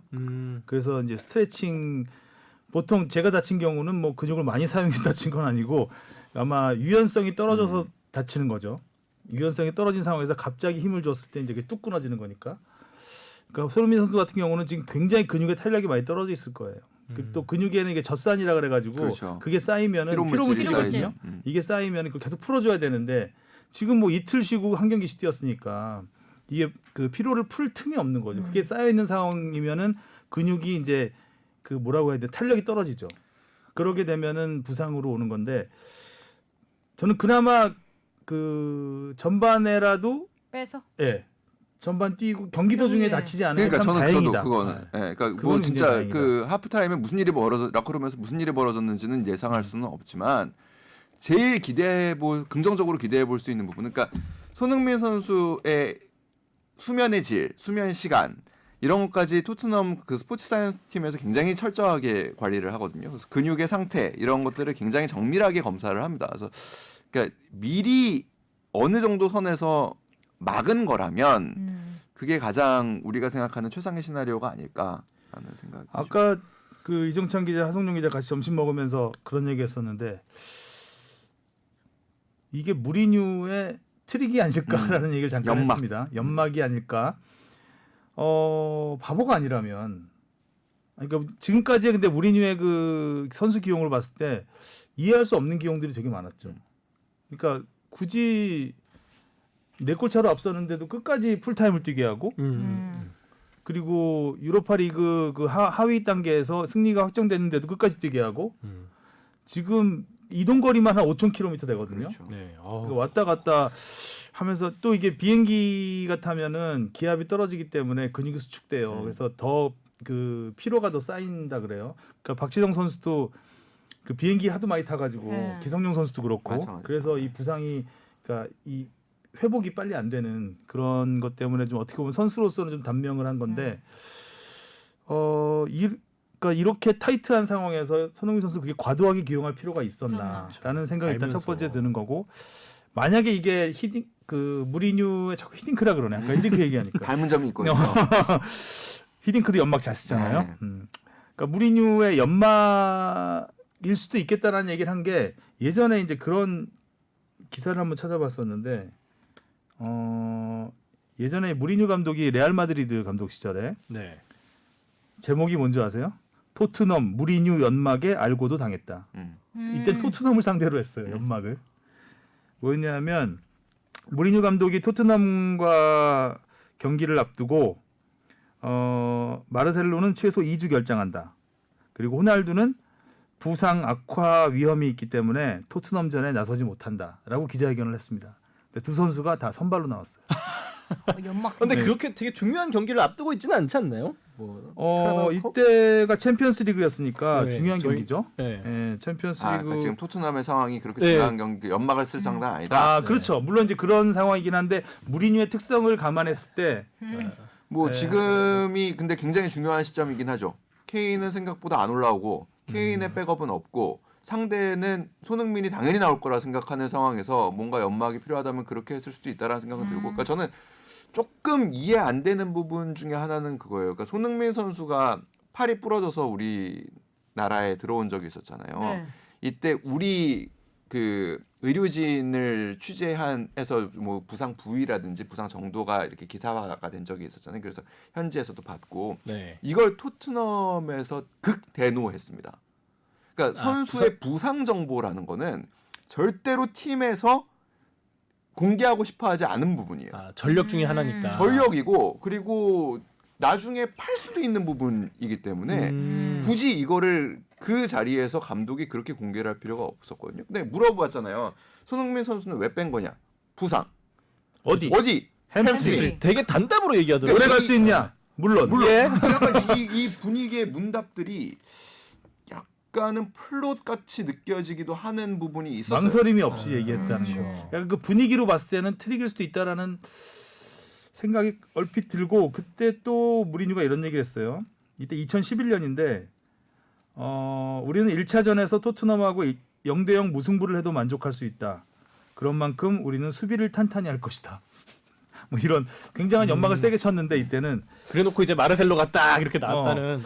호날두하고 그러니까 물론 이러고 오늘 이제 그 저희 방송이 끝남과 동시에 동시에 영국이 햄스트링. 바뀌면 영국 날이 밝으면서 햄스트링이 다쳤다라고 나올 수도 있고 그러면 이 정도가 부분을 지우자고요. 예. 그리고 만약에 뭐 내일 첼시 경기에 뭐 후반 명단이라도 들을 수도 있고 이러면 거봐 이렇게 하면 이러면 이제 우리 문어가 되네. 거봐. 야. 근데 확실하게 저희 이제 축구 팬으로서 봤을 때 햄스트링 부상이랑 좀 다른 것 같더라고요. 원래는 이제 경기 뛰다가 선수가 본능적으로 뭔가 깨닫고 나 안 된다 X 표시한 다음에 근데 나오잖아요. 사실 제가 아까 찌릿찌릿 온다고 했잖아요. 근데 그거를 경기 도중에 느끼진 못해요. 그렇죠. 약간 경기 흥분, 도중에는 뛰고 있는 왜냐면 뛰는 흥분 상황이기 상태. 때문에 그러니까. 못 느끼고 아마 라커룸에 가서 느꼈을 수는 있겠죠. 약간 조금 좀 이상하다. 이상한데 하다가 이제 그래서 이제 비밀 여기가 안 검사로. 좋다고 하니까 그럼 일단 쉬어라라고 했을 수 있는 그 상황이면 굉장히 괜찮은 상황이죠. 그러니까 아주 드문 경우인데 그러니까 과거에 좀 그런 경우가 제가 이제 그 이랜드의 정종현 감독이 이런 또 과학 같은 거 도입 많이 하시잖아요. 네. 선수가 아픈 데가 없는데 평소에 스프린트 횟수의 전반에 뭐 반도 못했거나 핀거리가 뭐 너무 안 나오는 경우가 있어가지고 보니까 부상 위험이 있어서 막은 경우가 있다고도 해요. 그러니까 이런 거였으면은 좋겠다라는 생각은 합니다. 이번에 모 사이트에서도 약간 좀 유행했던 게 그 손흥민 선수가 이번에 왼발 슈팅으로 골대를 2번 맞췄잖아요. 그게 평소 같았으면은 골대 안으로 들어가서 이제 골키퍼가 막을 그런 유효 슈팅인데 그게 골대를 약간 맞은 게 이렇게 평소보다 다리에 힘이 좀 더 많이 들어가서 아닌가라는 그런 뭔가 추측성 글을 달아서 그게 약간 성지가 되기도 했거든요. 근데 뭐 골대 맞히는 거는 뭐 그쵸, 그쵸. 흔히 있는 네. 일이니까 뭔가 평소보다 힘을 그게 조금 더 부상 많이 준 것 같다는. 때문이라고 네. 보기는 뭐 쉽지 않을 것 같고 일단은 어찌 됐든 첼시전에 과연 첼시전 그러니까 힘들지 조만간 이게 않을까요? 나와야 되거든요. 네. 하루 지나면 오늘쯤 나와야 되는 아니 거죠. 그리고 젊은 검사를 했으면 사실 이거는 그렇게 오래 걸릴 그렇죠. 사안은 햄스트링이 오래 아니에요. 걸리지 않습니다. 그렇죠. 그러니까 당시에 이제 손흥민 선수가 골절상을 입었을 때도 구단에서 부상 소식을 먼저 업데이트를 한 다음에 무리뉴 감독이 그 다음에 얘기를 했었거든요. 그러니까 요즘 순서도 그렇고 조금 뭔가 좀 아직까지 미심쩍은 아무 부분이 소식이 있어요. 없는 것도 좀 이상하고 그러니까 이제 약간 미심쩍다. 추측을 해보는 거죠. 그럴 수도 있겠다라는. 이게 무리뉴만 아니었어도 의심을 안 할 텐데. 그렇죠. 네, 무리뉴니까 자꾸 의심을 하게 되네요. 그리고 경기도 또 어쨌든 후반전에 부진한 경기력으로 비기고 참. 말았죠. 자, 자 에릭 다이어의 핸드볼 어떻게 봅니까? 저부터 대답하네요. 저희 축제랄 주신 아나운서가. 난 K리그만 쭉 잘라리. 진짜요? 아, 국내입니다. 아, 빨리 끼끼 넘어가자. 캐자랄이야 그래가지고. 캐자랄 나는. 저는 보면서 핸드볼 아니지 않았나 그 생각은 하고 그냥 설마 이걸 불겠어라는 생각을 했어요. 이게 다이어 선수가 직접 보지도 못했고, 그러니까 이게 직접적인 골 장면과 긴밀하게 안 얽혀 있다는 느낌을 받아서 만약에 이제 이게 좀 의도성이 없더라도 유효 슈팅을 가로막았으면은 그리고 혹은 뭐 결정적인 크로스를 막았으면은 핸드볼 불만한데 이건 좀 혼전 상황에 가깝다고 생각을 했거든요. 그래서 이거를 또 불겠어? 그리고 경기 막바지 경기에 승부를 지을 수 있는 이 타이밍에 그런 생각 갖고 있었는데 불더라고요. 그래서 개인적으로 조금 의아했다. 저는 여전히 그냥 영국의 VAR은 VAR답지 않다. 일단 좀 부자연스럽긴 했죠. 네, 그손 부자연스럽긴 동작이 했죠. 부자연스럽긴 했어요. 근데 박 작가 말대로 이게 골과 직접적인 연관된 상황은 아니었던 건 맞고 본인의 의도가 근데 아마 의도가 하나도 없진 않았을 것 같은 느낌은 들어요. 하면서 왠지 뭔가를 방어막을 치고 싶은 느낌이 있지 않았을까. 날갯짓 같긴 했어요. 그래서 이거를 명백한 오심이라고 하긴 어려울 것 같고 뭐 선언할 수도 있는 상황이지 않나라는 생각은 해봤어요. 사실 또 뭐 이렇게 핸드볼 파울이 나서 뭐 존중은 할 수 있는데 그 이후에 뭐 이제 영국에 있는 유명한 이런 뭐 해설위원이라든지 뭐 거기 내부에서도 되게 뭐 핸드볼 말이 파울에 많죠. 대해서 말이 많길래 네. 근데 그런 것 같아요. 그러니까 온필드 리뷰를 보면 손에 맞는 동작을 결국에 그 VAR실에서 굉장히 반복해서 보여주잖아요. 그러면은 처음에 이게 의도성이 없어서 안 계속 불어 해야겠다라고 하다가도 이래도 안 불어? 이래도 안 불어. 약간 결국에는 그런 좀 미묘한 좀 그런 게 보이더라고요. 그래서 보면 그 주심들 중에 보고서 금방 오는 주심들도 있는가 하면 계속 오래. 보고 있다가 결국에 그러니까 세뇌가 돼서 제가 볼 때 근데 이게 나쁜 놈인가 안 나쁜 놈인가 계속 또 보다 보면 나쁜 놈 같거든요. 근데 제 경험 이거 뭐 어떤 통계가 있는 건 아니고 제 경험상 오래 보면 오래 볼수록 찍을 확률이 좀 더 높아지는 것 같아요. 맞는 말씀이신 것 같아요. 진짜. 그럴 수도 있겠다. 네. 자꾸 근데 보다 저도 보면 아닌가 싶다가 제일 처음에는 아닌가 싶다가 계속 그걸 장면을 보고 있으면 이거 맞나? 이거 자꾸 눈빛이 글로 가는 것 같네. 이거 알고 그러는 것 같네. 그런 생각이 들거든요. 그렇습니다. 자, 참 어쨌든- 경기라도 잡았어야 되는데. 내일이죠 첼시전이. 네, 아, 새벽 3시에 그렇군요. 3시 45분. 눈도. 토트넘이 여하튼 이제 손흥민도 없고 베일도 더 조만간은 못 나오잖아요. 네. 당분간 못 나오고 해서 굉장히 어려운 경기를 할 것 같습니다. KBS는 그러니까 어렵다. KBS 쓰기 어렵네 진짜. KBS 어렵다. 어렵다. 빨리 시소코를 올려서 SBS를 만들든지 해야지. 요새 시소코가 조용하네요. 자, 해외 축구는 여기까지 보고요. 우리 캐자랄 주바페 캐자랄. 시간이 왔습니다. 주바페 브리핑. 케바페? 케바페. 파이널 라운드 첫 판부터 화끈한 골잔치가 펼쳐졌습니다. 본격적인 잔류 경쟁을 시작한 파이널 B에서는 잔류왕 인천이 성남을 6대 0으로 대파하며 113일 만에 꼴찌에서 탈출했습니다. 전반 2분 만에 성남 연재윤이 퇴장당하면서 수적 우위를 차지한 인천은 팀 창단 후 최다인 6골을 몰아 넣었습니다. 무고사는 9월에만 두 번째 해트트릭을 작성했습니다. 강원에게 2대 0으로 패한 부산이 3연패를 당하면서 최하위로 내려갔습니다. 인천과 승점과 다득점에선 같지만 골득실에서 뒤졌고요. 추락하던 수원은 서울을 3대1로 완파하고 시즌 첫 2연승을 달리며 9위로 올라섰습니다. 타가트의 해트트릭을 앞세워 슈퍼매치에서 무려 5년 5개월 만에 승리를 거뒀습니다. 9위 수원부터 12위 부산까지 승점 차는 단 3점입니다. 파이널 A에선 선두 울산이 다잡은 승리를 놓치고 2위 전북과 승점이 같아졌습니다. 막판 수비 위주의 전술을 펼치다 종료 직전에 동점골을 내주고 대구와 2대2로 비겼고요. 울산이 최근 5경기에서 단 1승에 그친 반면 전북은 이승기의 선제골을 잘 지키면서 상주를 1대 0으로 꺾고 3연승을 달리며 울산의 다득점에서 뒤진 2위를 달렸습니다. 3위 포항은 6위 광주와 난타전 끝에 5대 3 재역전승을 거뒀습니다. 일류첸코도 해트트릭을 기록했습니다. 지난주 K리그는 정말 와우. 이야기거리가 쏟아졌죠. 네. 해트트릭만 해도 엄청 많이 터졌으니까요. 근데 서울의 김호영 감독 대행 사퇴 그리고 충격적인 슈퍼매치 패배. 이건 어떻게 해석을 해야 되는 겁니까? 이것도 구단에서 좀 조치가 미흡했다고 봐야 되겠죠? 그럼요.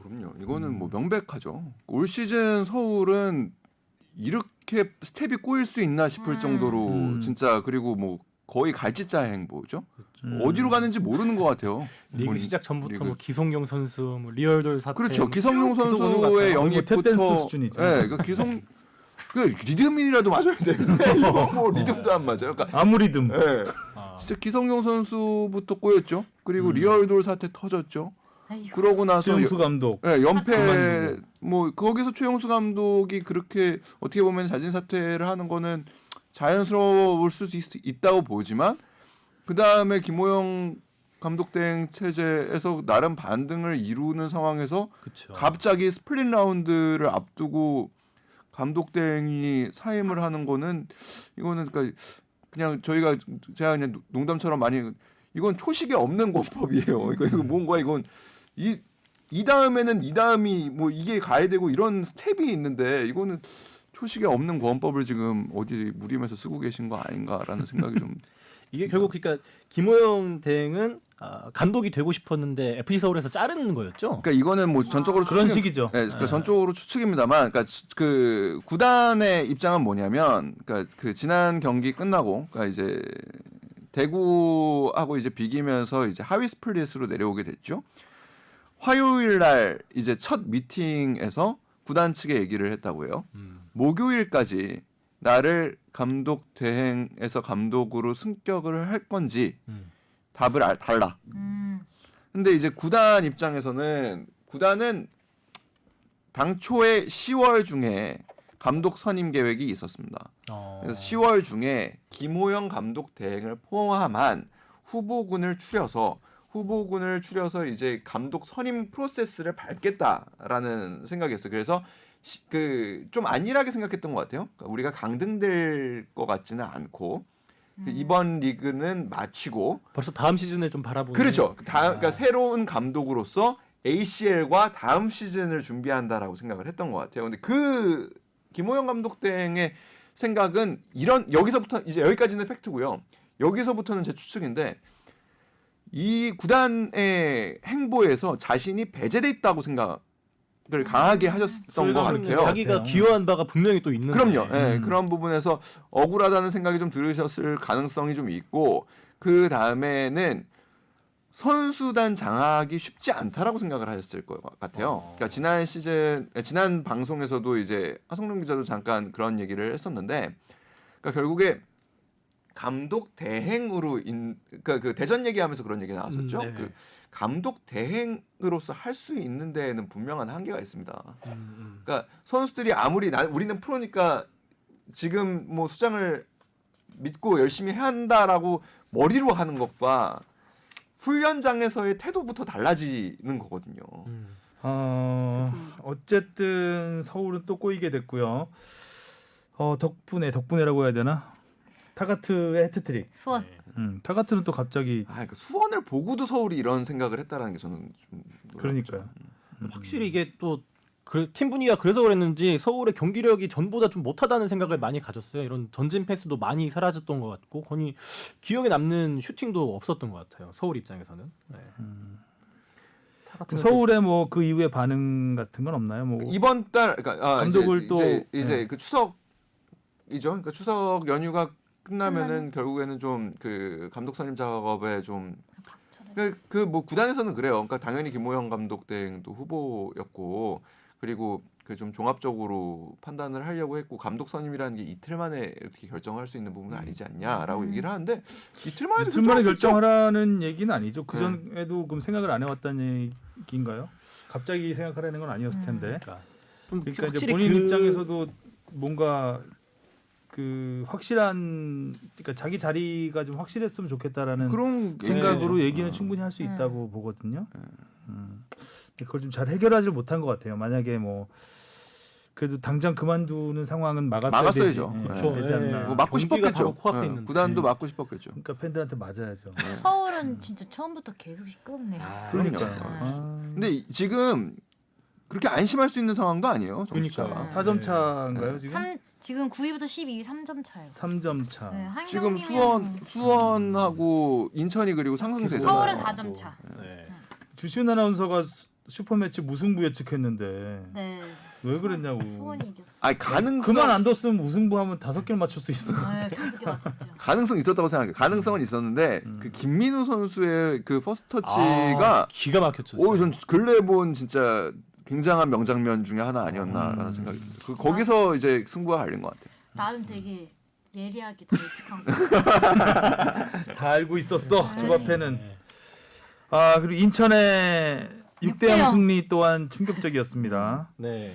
성남은 연재원 선수. 이건 인천이 잘한 것도 있지만 성남이 너무 성남이 굉장히 거의 어이가 마지막엔 없었죠. 경기를 포기한 것 같은 느낌이 들 정도로 수비도 거의 뭐 움직임도 없고. 아니 우리 보니 김용강 선수 너무 안타까웠어. 네. 김용강 이렇게 앉아 있고 골대 앞에서 김영광 그냥 못 선수도 주무셨을 좀 안타깝기도 하지만 어느 정도 책임도 있어요. 제가 그쵸. 보기에는. 예. 막을 수 있는 골도 있었고 네. 하고 또 막아줬어야 박찬 선수로서 하는 팀 상황이 분위기를 좀 잡아야 할 그런 것도 있다는 수비를 말씀이시죠. 지휘해야 되는 부분도 있는 거고요. 이길 거라고는 인천이 이길 거란 느낌이 있었는데 이렇게 그렇죠. 6대 0까지 크게 벌어질 거라고는. 연재원 선수가 2분 만에 퇴장. 그쵸 다이렉트 근데 퇴장당했어. TMI로 뽕장가가 적어놓은 거 보니까 최은성, 장지현 선수가 전반 1분에 퇴장당했다고 나왔어요. 네. 제가 좀 더 찾아보니까 최은성 선수가 1분 15초, 장지현이 1분 40초. TTMI였습니다. 네. 그래서 이번에 연재훈 선수의 퇴장이 이 상하이 1부 2부 리그 나뉘고 나서는 역대 최단 역대 시간 최단. 퇴장이었죠. 아이고. 이게 가장 큰 패배 요인이기도 하잖아요. 여기 패배 또 요인이겠죠. 깨알같이 네. 뽕 작가가 가로해놓고 하성룡 기자의 지난 울산전 경기 예쁘게 잘 졌다. 인천이 예쁘게 잘 졌다라고 네. 한 효과가 있었다. 한 그럼 경기만 뭐 맞추셔서 이렇게 좀 승패를 맞춰야지. 그런데 승패 못 맞히셨네요. 성령 승패. 예쁘게 지는 건 또 뭐야? 지난 경기 무고사 안 무승부했네. 썼으니까 이번에 무고사 그래놓고 또 뭐라 그랬죠? 성령 선배 무승부했어요. 성남 그래놓고 인천 무승부를 경기. 앞뒤가 다르신 분이네. 예쁘다고 해놓고 무승부를 예측하시는. 네. 보니까 2010년에 네. 인천이 성남한테 6대 0으로 졌네요. 네, 그죠? 같은 3년 만에 10년 만에 복수 열전. 와. 하여튼 드라마틱하게 꼴찌에서 일단 벗어나면서 인천은 잔류왕. 역시 DNA가 맞네요. 있나 봐요. 그 DNA. 설마 했는데 맞네. 그리고 이번에 진짜 6골 넣은 것도 인천 입장에선 진짜 좋은 좋은 게 거지, 저희 다득점. 다득점에서 이번에 또 올라오면서 사실 부산과 승점은 똑같잖아요, 인천이랑. 그렇죠. 근데 여기서 또 사실 이러다가 만약에 또 승점 갖고 승점까지 갖고 다득점 상황에서 이제 그렇게 비비는 될 수 상황 있어요. 벌어질 수 있으니까 이런, 충분히 있기 때문에 부산 또 어쩌나. 참 무섭다 인천. 그리고 하성준 기자가 항상 신랄하게 비판한 울산은 대구와 2대 2로 비겼습니다. 이 경기는 경기 후 김도훈 감독의 표정이 모든 걸 다 말해주는 경기입니다. 진짜 눈이 약간 충혈돼 있고요. 눈동자는 초점을 잃었습니다. 김태환 선수가 골 넣을 때까지만 해도 정말 좋아하시는데 아니, 엄청 김동관 좋아하셨어요. 감독이. 골 너무 멋지게 들어갔죠. 뛰어나오셨잖아요. 분노와 허탈과 아쉬움과 회환과 이 모든 부끄러움 하나 감정이- 빠야 돼. 부끄러움. 그리고 약간 진짜 난 누구 여긴 어디 약간 이런 표정과 그 모든 게 다 들어가 있는. 너무 마지막이 정확하게 너무 그 골을 먹는 상황이 선두 팀이 그러면 안 되지 이러면 안 되지 않나라는 생각이 들 정도로 좀 여기에 아마 또 하 기자님이 계셨으면 분명히 이 쫄보 얘기와 근데 울산 고양이 얘기를 팬이라고 하셨을 하셨어. 거예요. 예. 아니 너무- 내렸을 때 내려서더라도 슈팅을 하는 공간은 안 줘야죠. 거기 그 그게 공간에서 너무 이른 시간에 내려앉은 느낌이 손을 그어놓은 듯한 느낌. 네. 여기 이상은 나가면 안 되는. 근데 그 바깥에서 뭐 대구 선수들은 그냥 막 공 주고받고 하면서 슈팅 공간을 보고 있는데 근데 작년에도 이렇게 막 잠그셔가지고 별로 경기 결과가 좋지 않았죠. 안 좋지 그렇죠. 않았어요? 그렇죠. 근데 잠그다가 그러니까 그런 거 같아요. 그러니까 이게 물론 안에서 잠궈야 되는데 밖에서 잠궜죠. 선수들도 그러니까 그 어느 정도는 감독의 지시도 물론 어느 정도는 있었겠지만 선수들도 최근 분위기가 안 좋다 보면은 어떻게든 이겨서 이 리드를 지켜서 그 어떻게든 분위기를 바꾸고 바꿔야 싶었을 거예요. 그러다 보니까 위축되고 점점 들어 내려오게 되는데 뭐 감독이 올라가라고 해도 못 올라가는 경우도 있죠. 위축되면. 그리고 또 이동경 선수를 후반 네, 투입했다가 넣었다 또 20분 뺐다. 만에 빼? 그러니까요. 뭐야? 모르겠. 6경기에서 4경기 맞췄기 때문에 야, 뭐야. 이건 신랄한 비판은. 제가 맞췄어요 무슨 뭐. 저도 맞췄습니다. 근데 울산 입장에서는 좀 그렇죠. 너무 아쉬워. 어이가 없을 만한 그리고 대구랑 늘 경기를 해서 막 엄청 잘한 적이 없는 것 같아요. 맞습니다. 음. 조합배가 다 맞아요. 그리고 요 경기 포항과 광주 경기. 8골 나왔어요. 이 경기는 결국 그 퇴장이 승패를 갈라버리고 말았는데 네. 이 홍준호 선수 퇴장 애매했죠? 어땠습니까? 아까 이정찬 기자가 말한 대로 계속 봤거든요 이거를 그 장면을. 그럼 거기 맞아, 약간 계속 봐요. 계속 빠져들어가는 보잖아요. 느낌. 약간 빠져들어가는 느낌. 그러니까 처음에 슬로모 저도 한번 딱 봤을 때는 잡아당기진 않았거든요. 일류첸코의 연기를 잘한 거죠 좀. 일류첸코의 연기력이 많이 가미가 된 상황이라고 봤는데 계속 근데 그걸 앞에서 보면 좀 더 자세히 알 수 있을 것 같은데 계속 뒤에서 보여줘요. 그러니까 뒤에서 보면 일류첸코가 뒤로 벌어덩 넘어지기 때문에 보면 볼수록 잡아당기는 것 같은 잡아당기고 심판은 끌려 들어가는 것 같은 이 느낌이 들었을 수도 있겠다. 그래서 이제 그렇게 공감을 해주시니까 하나 좀 보태자면 그 태클 있잖아요. 강한 태클이 들어가서 선수들이 다치는 장면을 슬로모로 보잖아요. 그러면은 카드 색깔이 바뀌는 경우가 굉장히 많습니다. 그러니까 왜냐하면 이게 그냥 순식간에 지나갈 때는 그리고 실제로 선수들은 상당히 유연한 경우가 있기 때문에 이렇게 막 많이 꺾인 것 같아도 괜찮은 경우도 있거든요. 그렇죠. 예. 근데 슬로모를 보면 막 순간적으로, 어마어마하게 예, 꺾이거든요. 예. 순간적으로 확 꺾였다가 예. 돌아오거든요. 그러고서 그거를 뭐 태클이 뭐 심하게 들어갔다 그리고 그러면 딱 멈추면은 발이 기역자로 돼 있어. 그런 경우가 있어요. 근데 이게 끔찍하죠. 순간적으로 네. 갔다가 바로 오는 거거든요. 네. 근데 이제 그때 무슨 말을- 심판분 표정을 봐야 되는데 이게 감정이입이 돼 있나 안 돼 있나를. 이 슬로모의 함정, 슬로모의 함정에 빠진 조금 그런 거 있지 상황도 않나. 있고. 맞아요. 근데 그리고 좀 그래도 광주 잘했네. 광주 입장에서 억울할 것 같아요. 잘했는데. 아, 근데 저는 개인적으로 이 이게 판정이 뭐 옳으냐 그르냐를 떠나서 광주 입장에서는 굉장히 억울한 판정일 것 같은 생각은 듭니다. 펠리페도 그리고 그러니까 또 펠리페까지 체즈는. 펠리페까지 그냥 팔꿈치도 패가지고 선수를 아우 세게 팼어. 펠리페. 아, 근데 그것도 제일 처음에 봤을 때는 아닌 것 같더니 자꾸 보니까 더 아파 보이더라고요. 광주 분위기가 너무 좋았잖아요. 그 네, 전까지. 그렇죠. 네. 와 정말 잘한다. 그 김주공 선수 했었는데. 들어가고 나서 음. 잘 풀렸었는데 근데 잘하는 것 같아. 아쉽습니다. 그래서 어쨌든 다음 경기에서 이제 두 선수가 또 못 나오고 이러다 보면 그렇죠. 광주- 근데 펠리페 못 펠리페가 나오는 거 뭐 크겠다. 너무 그지? 그렇죠. 예. 그렇다면 그래서 좀 상황이 다음 안 좋. 벌써 다음 그렇다면 승부패가 벌써 답은 아이. 광주는 지는 걸로. 다음 토토는 솔직히 따로 토토하고 계셨죠? 아니야? 아니에요. 돈이라도 걸었다간 큰일 나겠네. 아니 주바페가 이렇게 K리그 한 4경기에 그 이제 해외에 그 이제 뭐 예를 들면 맨시티 이런 좀 확실한 굳은자들 몇 개 있잖아요. 지난주 물론 뭐 맨시티가 좀 그렇게 뭐 지긴 했지만 뭐 바이에른 뮌헨, 뭐 바르셀로나 이런 거 이렇게 엮어가지고 승부패 들어가면은 이거 크게 먹을 수 있습니다. 선생님 적중률 좋아요. 아, 아. 그리고 지난주 FA컵이 있었는데 결승에서 공교롭게도 네. 울산과 전북이 또 만나게 됐습니다. 네. 야 이건 진짜 자존심 싸움. 근데 울산과 포항이 이 반말하지 말고. 가르치려 들어 이제. 울산과 포항의 승부차기는 저 아. 코미디 아니었나요? 제 인생 가장 재밌는 승부차기 중에 아. 하나였습니다. 진짜. 정말 집에서 정말 크게 웃으면서 봤어요. 뭐야 이거? 저 이 장면도 혼자 보는 게 너무 아쉽더라고요. 어. 그러니까 조금이라도 축구 보는 친구한테 카톡 보내려고. 아, 근데 슈팅을 하는데 왜 계속 잔디가 이렇게 위로 올라오지? 그리고 중간에 강현무 골키퍼의 승부차기. 저 멀리 강현무 골키퍼가 너무 뛰었는데 그 천진난만하면서 약간 분위기가 강현무 골키퍼 쪽으로 가고 있었잖아요. 그쵸. 조현우 골키퍼가 약간 좀 기가 약간 죽는 상황이었는데, 조현우가 역시 조현우.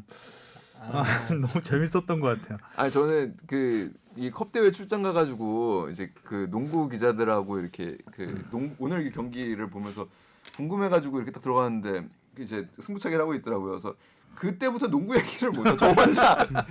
그런데 다들 야 아직도 하고 있어? 아직도 하고 있어. 아직도 하고 있던 그 경기가 보통 이제 참. 키커가 이게 계속 그 승부 차이가 뒤로 뭐 4명 넘어가 5명, 6명, 7명 계속 가는 경우에는 이렇게 넣으면서 가거든요. 보통. 다 못 넣어. 다 못 넣어. 보통 서로 넣으면서 가는 경우가 더 많은데 이렇게 못 넣으면서 계속 근데 이제 못 넣어도 대부분 선방인데 어. 다 날아가 위로. 8번째 키커에서 갈렸나요? 네, 그러니까 8번째 보통 이런 키커에서. 경우에선 7대 6이죠. 4대 3은 5명이 찼을 때 나오는 겁니다. 재밌었어요. 아주. 그래서 어쨌든 울산이 천신만고 끝에 올라가서 아마 울산이 이제 그 지난 경기에서 대구전에서 좀 수비 위주로 막판에 내려서고 하는 부분도 이 주중 FA컵에서 이 체력 소모가 아마도 작용이 좀 하지 않았을까라는 생각은 듭니다. 울산으로서는 어쨌든 힘든 거 잘 넘었는데 또 힘드네. 리그에서는 굉장히 타이트하게 네. 쫓기는 상황이 됐습니다. 부산이 최하위로 내려서면서 네. 조덕재 감독이 또 사임을 했습니다. 오늘 오전에 녹음 기준 오늘 어렵게 오전에 올라왔는데 출발했죠. 승격은 정말 잘 시키시는 분인데 그러니까 승격 시즌이 항상 좋지가 않습니다. 개인적으로 이렇게 부산 이번 시즌 보면은 좀 이번에 이제 K리그 1에 있는 팀들 중에서는 가장 좀 무색무취하지 않나라는 생각. 뭔가 공격에서도 그렇고 수비에서도 그렇고 뭔가 이렇게 전술적으로 딱 보이는 건 없는 것 같아요. 뭐 추갈무색 입장에서는. 네.